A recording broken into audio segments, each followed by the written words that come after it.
Hey guys, it's Ashley Allen here, and we're here with another edition of Spotlight On. And today I am here with actress, comedian, Miss Torrei Hart. Stay tuned. You're tuning into the destination for TV superfan discussion, AfterBuzz TV. And now, let the buzz begin. I like this song. It's cool, right? Makes you just, nice little bounce. Yeah. Keep it cute, right? It is. Keep it cute. All right, good guys, little groove. we are here with another edition of Spotlight On. I'm your host, Ashley Allen, and today I am joined by the beautiful actress, comedian, beauty mogul, TV personality. Girl, you got a lot of jobs. Yeah, I do. Miss Torrei Hart, how are you today? I'm great. How are you? I'm doing good.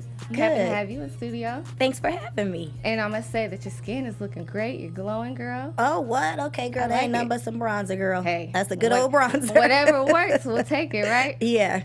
All right, so first I want to start out with, let's just get to it. You know, a lot of people give you, you have the title of Keven Hart's ex-wife, yada, yada, yada. But I don't think a lot of people realize that you've been having, doing your own thing before we were even introduced to him. So I want you to, let's first talk about how long you've been in the game and, how you got your start. For sure. Well, I've been in the game a long time. If you consider church plays, of course, we all had to consider church plays. You consider school, training, all of that. So I would probably say since I was about 6 years old, I've always been training and, wanting to do this and pursue this. And then, my first big break, though, did come. I got an AT&T commercial. Okay. And then I also got a Toyota commercial. And I shot a pilot with Keven. A lot of people don't know I was in Soul Plane. They cut my scene, but it's all good. But it did get me in the SAG, so that's the beauty of it. And just pushing a lot of independent films. Always was a writer, did sketches, and I did take a lot of time off when I got pregnant with my daughter Heaven, and then I got pregnant with my son Hendrix. And as a mom, it was just like I was dedicated like the first pretty much 8-9 years just to them. And now that they're at ages where I feel comfortable enough to get up and travel and make moves, now I'm more focused than ever, and it's been going great. Yeah, and I think, everything has a time. So who knows what would have happened if you would have tried to pursue it then. Yes. You may not have had the success that you're having now. So everything is about time. It happens when it's supposed to. So Definitely. I think right now is probably, like you said, the best time for you. And you're into acting. I am. And you've been doing some projects. So and I know that you were working on a project with Miss Denise Richards. So tell me how about that? How was that like working with her? Oh, well, I didn't work with her just yet. So, we haven't done it yet. It's up. It's a project that's actually in pre-production right now. Okay. So I haven't had a chance to actually work with her just yet. Can you talk about the project at all a little bit? What is it about? Well, contractually I can't just yet. Okay. But I mean, it's juicy. Okay. It is juicy, but I can't go into detail just yet. Okay. Well, I'll take it. Okay. What are some other acting projects that you're working on? I know that you worked with Dame Dash, and that you were involved in a project called A Shot of Justice. Yeah, Shot for Justice. That was the most recent project I just did with Dame Dash, and that was great because not only was Dame Dash director, also Columbus Short.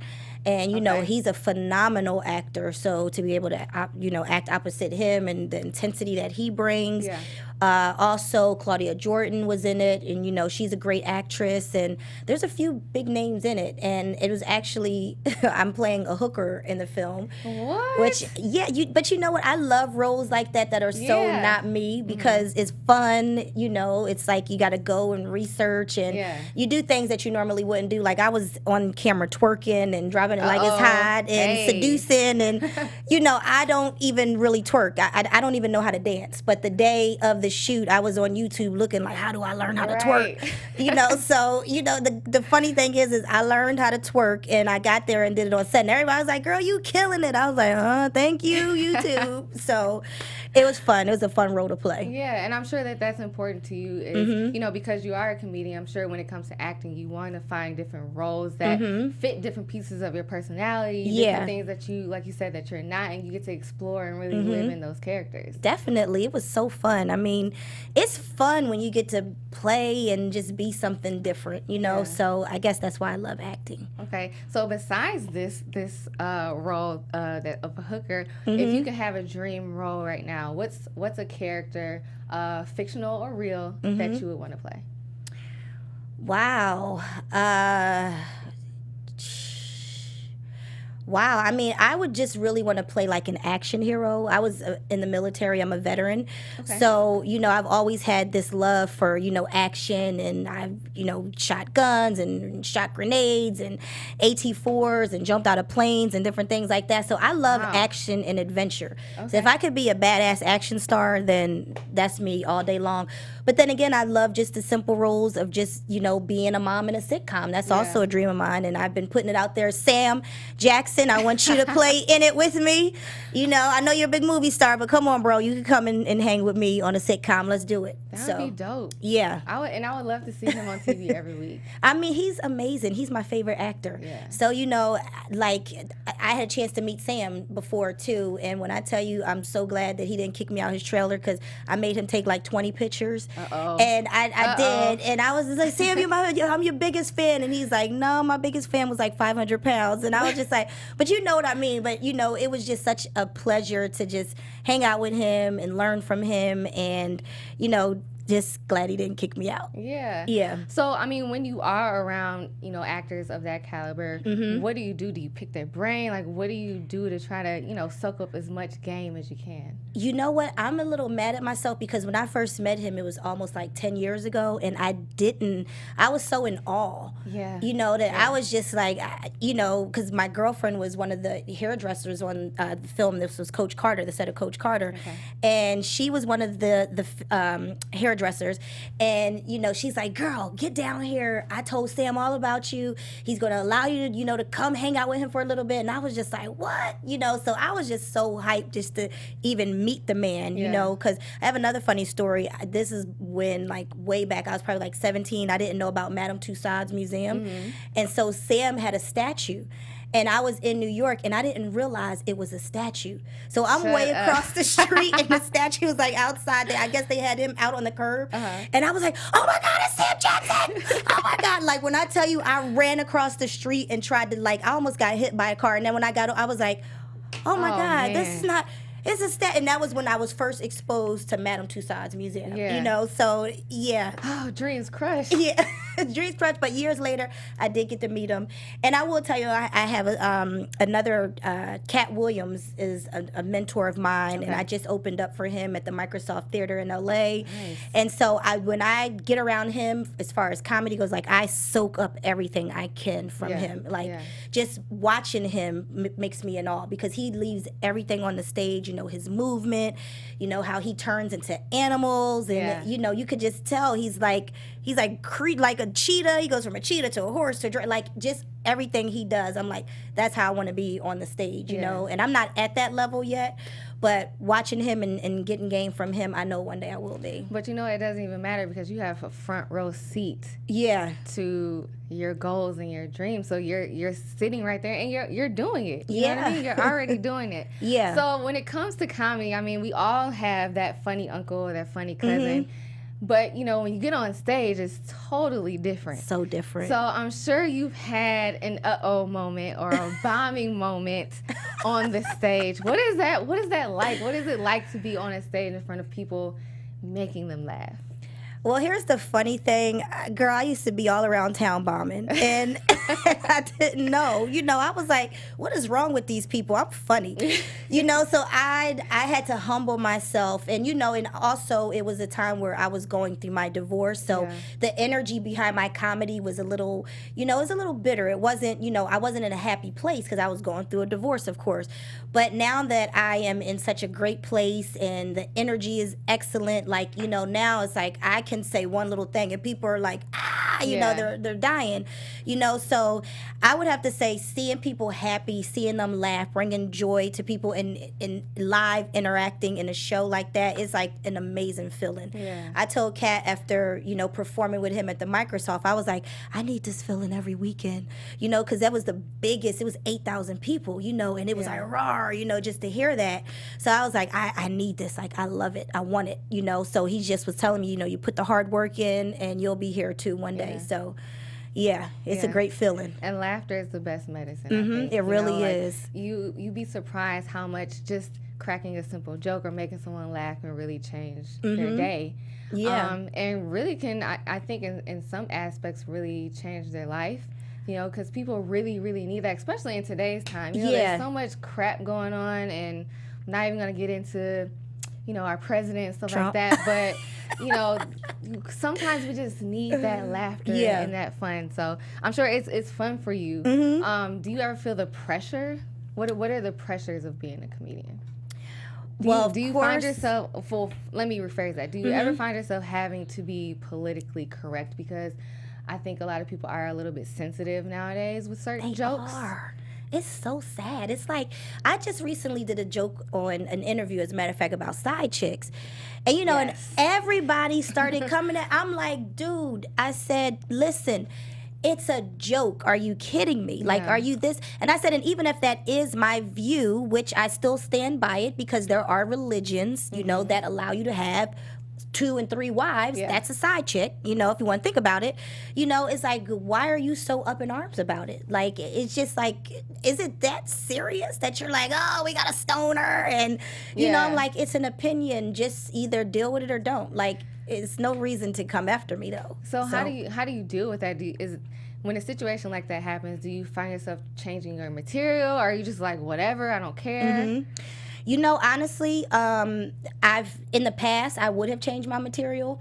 Now I'm actually writing more material to go along with it. Okay. Now I'm like, well, let me give them this angle. Yeah. Let me add to it, since, this is the feedback I'm getting. I'm like, let me try to add a little bit more to it. But I'm not going to change how I feel, because these are my beliefs. This is my truth. Yeah. And, God created me the way I am. So deal with the man upstairs if you have a problem with it. Personally, I thought the joke was hilarious. It's funny. Do you feel that comedy is sort of therapeutic for you? So, like, just like you said, when you were doing comedy, you were kind of in a dark space. Was that a form of therapy for you, or is it still a form of therapy for you? Oh, that was the wrong form of therapy, though, before. Because I was like, definitely, looking back now, I was like, I should have been on somebody's couch. And not on the stage, just venting, you know what I'm saying? But now that I'm out of it and I've healed, now I can look back like, heck, Torrei, you were crazy, and now I approach things very differently. And it's not so much therapy for me, it's fun. Like, I love it. Like, I crave it. My mission now when I hit the stage is I want people to not only laugh, but I want to leave them with a message. I want to uplift and have them feeling great too. So it's like a whole bunch that's going behind it now when I hit the stage. Yeah, I love that. So tell me a little bit about the comedy tour that you were just on. Yeah, definitely. So I'm on tour right now on the Bald and Bougie tour, and I will say I am not the bougie one. Even though Who's people the like bougie one? It is not me. Malik S is actually very bougie. And it's a fun tour. We just got back from Oakland, California. Did a great job there, and next stop is Houston, Texas. So I'm having a great time on this tour. I'm learning. I'm meeting so many local comedians and watching their humor and how Oakland is a tough city. I didn't realize that the Bay Area was tough like that. But they don't play. Like, if you're not funny, it's kind of like okay, next joke. Right. And the first show that I did my first show was on a Thursday, and certain jokes that kill other places, they were just like, okay, next one. And I was like, oh, so y'all don't like that one? Okay, I got another one for y'all. So I was like, y'all ain't gonna scare me off. I'm gonna just work harder. So I appreciate their honesty and their rawness, because what happened is by my Sunday show, they had spread the word, and so many people came out on a Sunday, from spreading the word, that I was just like, okay, this is cool, because you made me work harder, and you guys still appreciated it, and you spread the word. So, I take every challenge and just use it as a way to keep moving forward and stay motivated. How do you deal with a heckler? Oh, I love hecklers. What do you do? I'm quick on my feet. I was about to say, you seem like the type, I don't know if I would want to heckle you. No, I am so quick on my feet. Is like I walk them hecklers because I can make them the show real quick. Yeah. And they give me new material, so I don't mind hecklers. Okay. Yeah. I like that. Keep going. So you guys out there, I don't know if you want to test her. Test me. Come and test me now. We'll make the shade room real quick. All right. So I know that you are working with Russell Simmons and his all-deaf digital platform. So tell me what that's like and how that came about. Well, I did. I don't work with him any longer, but Okay. I was working with him when he first actually started the platform. Me and my friend Simone Shepard, we had a sketch group called Pretty Funny Fish. Yeah. And pretty, because we're pretty funny, and then we're both Pisces, so fish. Okay. So we actually were kind of, I guess you would say, like test dummies for the beginning of it. I mean, but also good test dummies because he was just throwing the money at us. So, you know, we were able to create, we did some sketches with him, and they were like one of the first sketches that were put onto the All Deaf digital platform. So that's how that happened, and that just came about from just us creating on our own. The first video that we ever did was a Basketball Wives spoof. Okay. And that we shot that at my house. I invited my girls over, all my comedian friends, and the video went viral. And so from there, we just kept going. It was like, oh, we got something here. And then we started just creating content for different content creators, different platforms. And Russell was one of them. Okay. What was that feeling or that point in your life? Like you said, you know, your kids got to a certain age, but where were you personally when you decided, okay, I want to step back out here and really get my foot back into the business? Well, I had never left. I just picked and chose different things to do versus like, you know, I would be like, yeah, I'm with it. Let's go. Let's go. Yeah.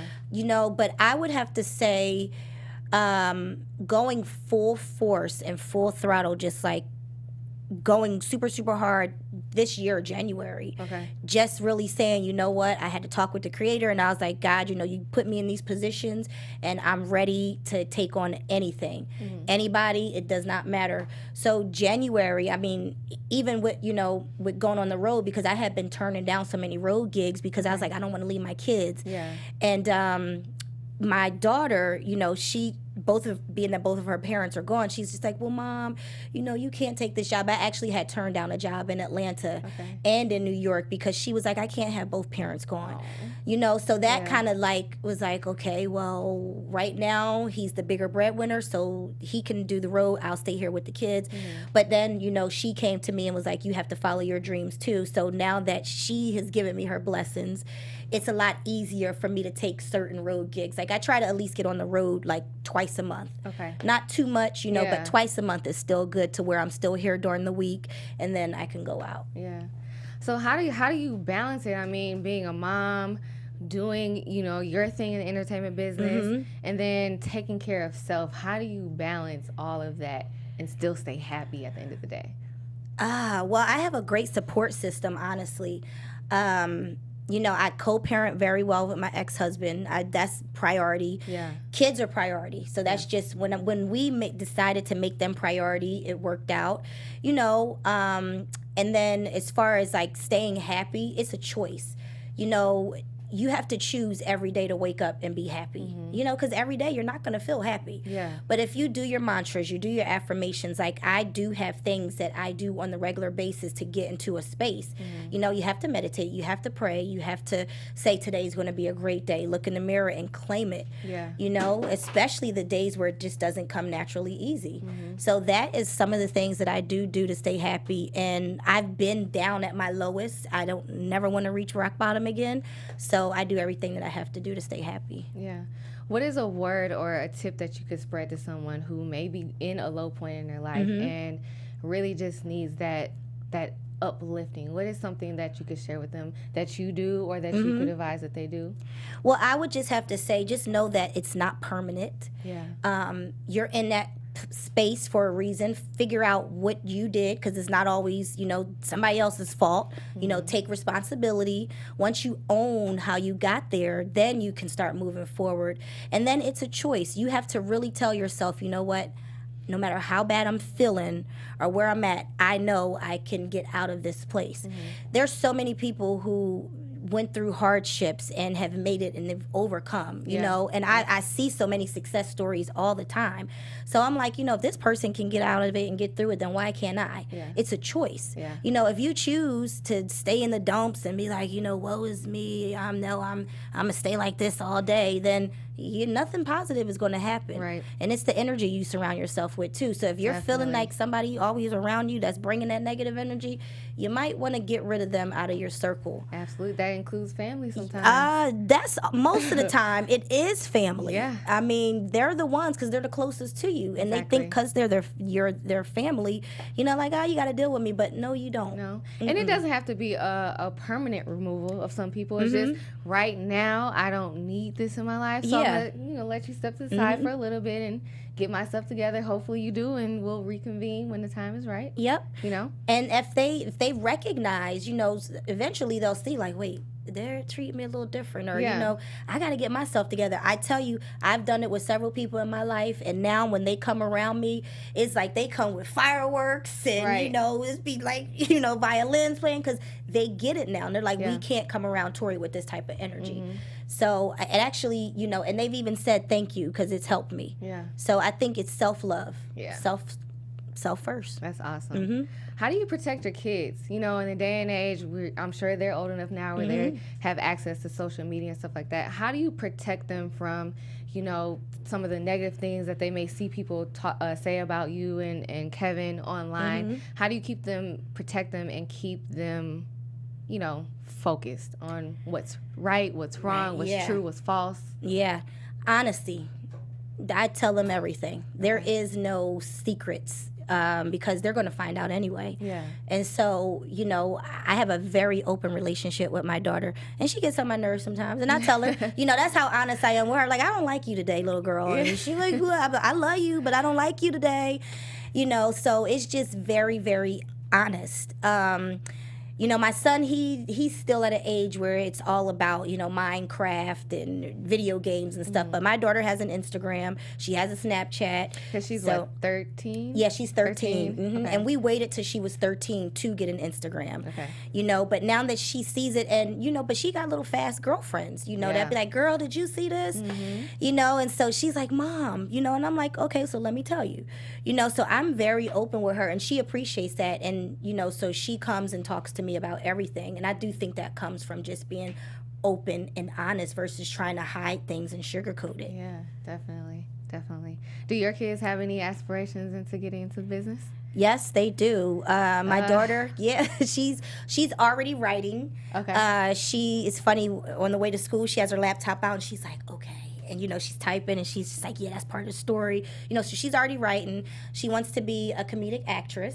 So she's planning for that. My son, he's just already a comedian. You know, it is what it is with him. He's, you know, already making jokes in school, and we have conversations. And I'm like, son, I said, so, you know, if you say something funny and the kids laugh, hold on to that. That's a joke. All right, keep that. And he's like, okay, I'm going to keep that. I said, so did you try some new material in school today? And he's like, yeah, and it worked. You know, I was like, okay, good. You know, so we already talk about stuff like that. And I think, you know, he hasn't never said it, but I think it's going to happen with him too. Okay. Yeah. So let's get into your beauty line, Heavenly Heart. Yes. Tell me how that came about. So Heavenly Heart actually came about, I had been approached by my now partner to be a brand ambassador for one of her lines. Okay. And I was just telling her, like, you know, I don't want to be a brand ambassador anymore, but, you know, I would definitely like to partner with you with some things. So I was in yoga. I do a lot of yoga, and I was in meditation after class, and Heavenly Heart came to me.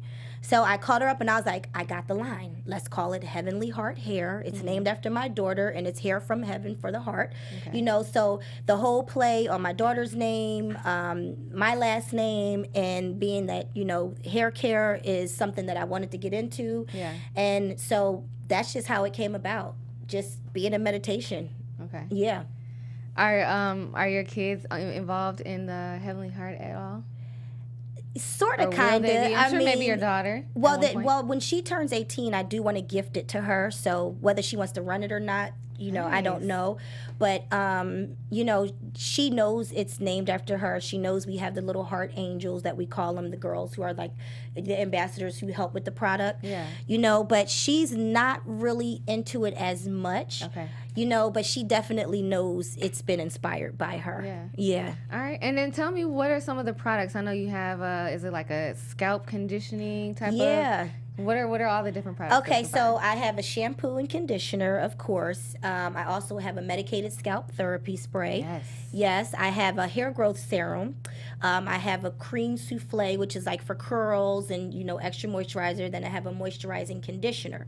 But I would say the main thing that most people seem to love also is my conditioning spray, which is a leave-in conditioner, which you could spray that every day along with the crazy hair growth serum. So those two are like items that a lot of people swear by and say that they love the most. Okay. Yep. Yes, I got to get my hands on some of that. You know, the scalp is the most important part. Oh, yeah. And it's all about hydration, too. So, and this is what I tell people. My partner, Leola, is a trichologist. So she specializes in scalp rejuvenation. And so it's basically you do have to start everything from the root. Some people like put it on your hair, but it's really from the root. Yeah. So everything that we do is all about hydrating the scalp and scalp rejuvenation. So that's what we also pride ourselves on. I need some of that. And you ladies out here with the, you know, the weaves and stuff, you got to take care of the scalp underneath. Underwards. Yeah, underneath. I said underwards. Yeah, underneath, because I'm doing it now, you know, because I had locks and I did cut my locks off, and so I'm starting fresh. You know, like I'm like, you know, bald Betty under here, but it's all good. The process, it's a journey, and it's a new journey for me, so it's all good. But yeah, so I'm definitely right now using the medicated scalp spray, also the crazy hair growth serum around my edges, and the leave-in conditioner up under this. ASAP. Yeah. And where can we get our hands on these products? It's on Amazon. Also, try heavenlyheart.com. That's the website. Instagram is also Heavenly Heart Hair. And if you go to my page, too, Torrei Hart, you know, all the information is there as well. But Amazon right now, you know, got Amazon Prime. You can get it. So go to Amazon. Now, I recently saw on your Instagram, you know, I was checking it out, that you were in Capri, Italy, girl. Yes. I want to go there so bad.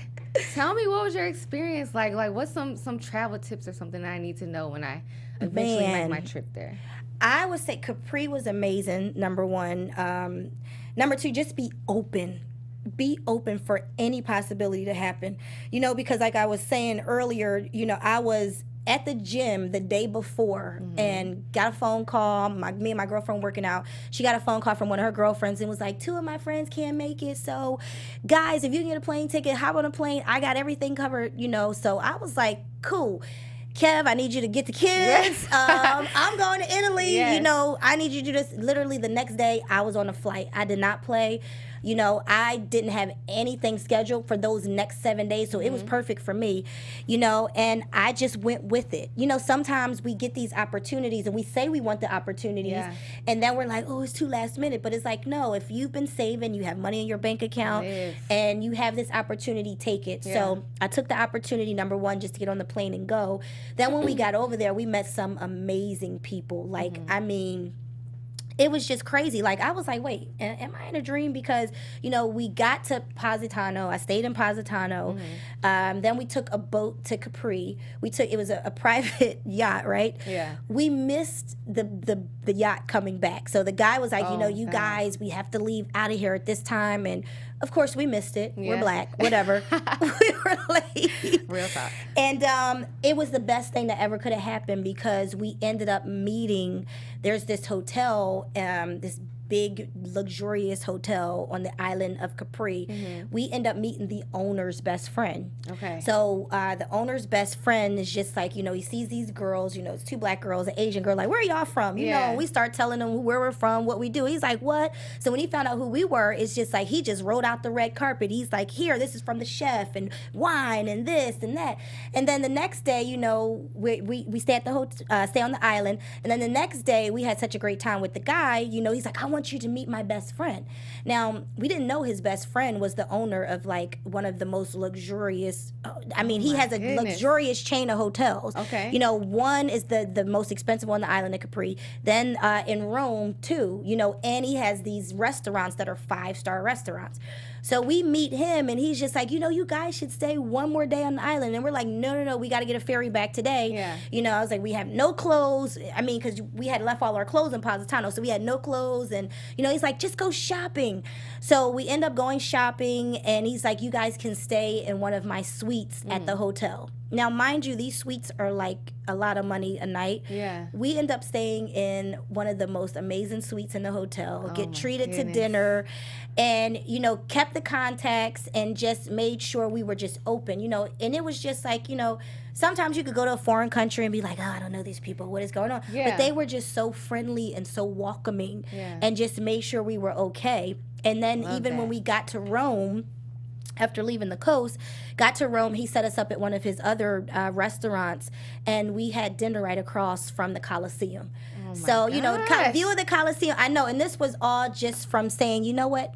Hey, how you doing? And speaking versus being shut down like, no, I don't know that person. No, they could be trying to do something. And it's like, no, it was actually one of the best experiences of my life. See, that's amazing. Live life while you can. Live life, You only get one, and I'm sure it's nice to, have a girls trip every now and then. You're still a woman at the end of the day. Yeah, Yeah. So you got to take care of yourself. Yes, you do. All right. So one last question. Okay. For someone who's trying to break into the business, let's use comedy, for example. What is one tip that you would give them? What do they need to do? Well, I would say first you have to start frequenting the comedy clubs. You can't, if you want to do stand-up, because there's so many avenues now for comedy. Right. But for stand-up specifically, you have to be in the clubs. You have to introduce yourself. You have to watch. You have to learn. You got to study. Then, from there you start putting together a 5-minute set, because you're going to meet people. You put together this 5-minute set. Then you got to, make friends so you can get stage time.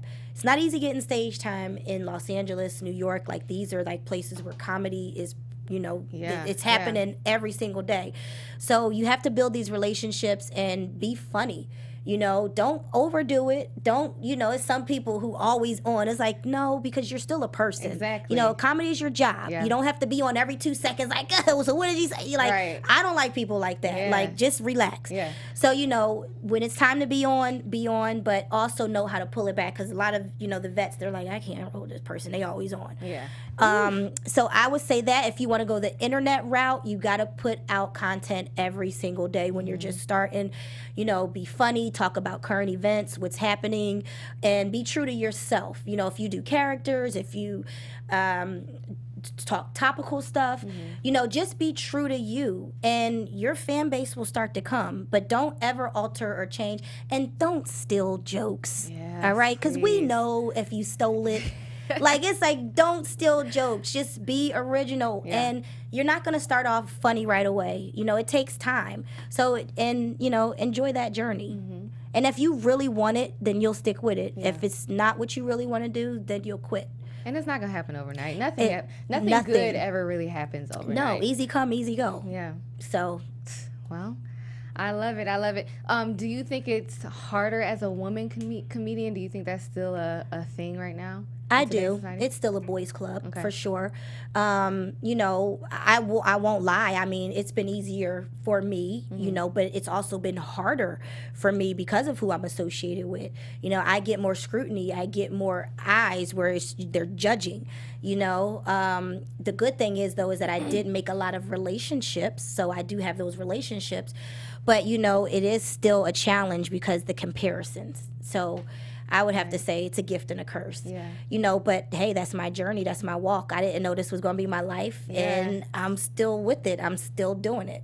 Well, you're rocking it, girl, and you're motivating people out there. I'm watching. People are watching you, and I will congratulate you on everything that you've done, and I'm wishing you the best of success in the future. Thank you. Same to you, too. Keep doing it, girl, and keep raising those beautiful children of yours. I have no choice. Well, they're great. Thank you for coming today. I've enjoyed this conversation. Please let people know where they can find you on all social media. Definitely. So you can find me all things Torrei Hart, TORREI. EI, people. EIHART, Torrei Hart. All right, guys. Thank you for joining me for another Spotlight On. I'm Ashley Allen. You can find me on all social media at Ashley Reed Allen. Make sure you go check out Heavenly Heart products on Amazon. You can get all of it. You guys need it. I'm going to get some today. Please. Yes. All right. We'll see you next time. From executive producers Maria Menounos, Keven Undergaro, Phil Svitek, and the entire AfterBuzz TV staff, we would like to thank you for listening to the AfterBuzz TV network. To watch or listen to other after shows and post comments or questions, be sure to visit AfterBuzzTV.com. I'm Sir Richard Wentworth, and this has been a presentation of AfterBuzz TV. Buzz you later. The views expressed herein are those of the hosts only and do not necessarily reflect the views of AfterBuzz TV or its owners or principals.